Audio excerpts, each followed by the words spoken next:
কালৰ ৰাতি অতি বিতোপন ৰাসক ক্ৰিয়া কৰিলে কৃষ্ণ ভল্য মন। আৰু ৰাজ্যৰ বিভিন্ন প্ৰান্তৰ দৰে নগাঁও জিলা ব্ৰহ্মপুৰত দেখা পোৱা গৈছে কেন্দ্ৰীয় ৰাস চলি আছে। সামগ্ৰিক পৰিৱেশ দেখাই আছে মোৰ সহযোগী সাংবাদিকগৰাকীয়ে।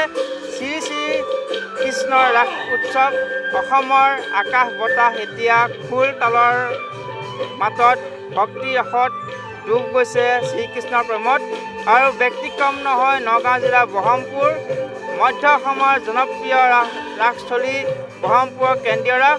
আৰু 19 বছৰ গৰকা এই ৰাসস্থলীত প্ৰতি বছৰতকৈ ব্যতিক্ৰম এইবোৰ 21 গৰাকী কৃষ্ণৰ ভাৱত আৰু 6 জন শংখচূড়ৰ অভিনয় কৰিছে। অসমৰ বিভিন্ন স্থানৰ পৰা ব্ৰহ্মপুৰ কেন্দ্ৰীয় ৰাসত জীয়ৰী আৰু বোৱাৰী নাচিবলৈ আহে। আৰু সামগ্ৰিক পৰিৱেশ দেখাই আছে মোৰ সহযোগী সাংবাদিকে। যিহেতু ৰাস পূৰ্ণিমাৰ পিছতে ৰাস উদযাপন হয় আৰু সামগ্ৰিক পৰিৱেশ দেখাই আছে মোৰ সহযোগী সাংবাদিকে।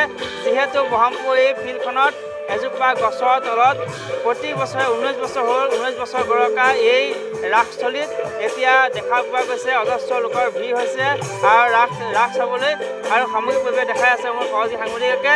যিহেতু 21 গৰাকী কৃষ্ণ আৰু 6টা শংখচূড় ইয়াত অভিনয় কৰিব আৰু 19 বছৰ গৰকা এই ৰাসস্থলীত। আৰু সামগ্ৰিক পৰিৱেশ দেখাই আছে মোৰ সহযোগী সাংবাদিকে। যিহেতু এতিয়া দেখা পোৱা গৈছে এলিফেণ্টৰ দৰ্শক দেখাই আছে এতিয়া 21 গৰাকী কৃষ্ণই এতিয়া বৰ্তমান নাচি আছে আৰু 6টা শংখচূড় আৰু ৰাজ্যৰ বিভিন্ন প্ৰান্তৰ পৰা ছোৱালী আৰু বোৱাৰী আহে এই গোপী নাচিবলৈ। আৰু সামগ্ৰিক পৰিৱেশ দেখাই আছে মোৰ সহযোগী সাংবাদিকে। মই যিখন ফিল্ডত আছোঁ এই ফিল্ডখনৰ যিজোপা গছৰ তলতে 19 বছৰে এই গছজোপাৰ তলতে ৰাস নাচি আছে। আৰু ৰাসস্থলীত মই যিহেতু কৈছোঁ ৰাস পূৰ্ণিমাৰ পিছতেই ইয়াত ৰাস পাতে। আৰু সামগ্ৰিক পৰিৱেশ দেখাই আছে মোৰ সহযোগী সাংবাদিকগৰাকীয়ে।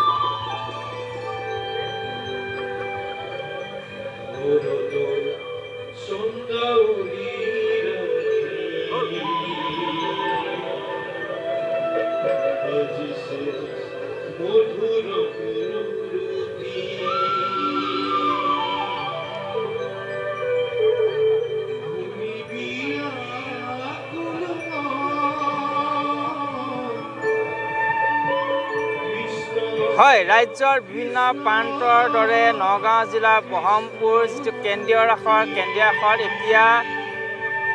এতিয়া ৰাসৰ ক্ৰিয়া চলি আছে। আৰু মই অথনি কৈছোঁ যিহেতু 21 গৰাকী কৃষ্ণৰ ভাও আৰু 6টা শংখচূড় ইয়াত প্ৰদৰ্শন হ'ব।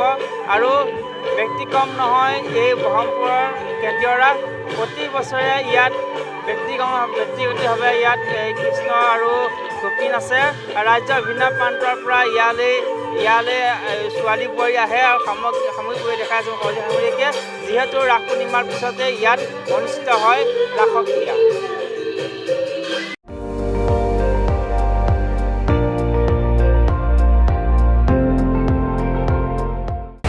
আপুনি চাই আছে ND24 সৰ্বশ্ৰেষ্ঠ নহয় সৰ্বোত্তমৰ দৌৰ।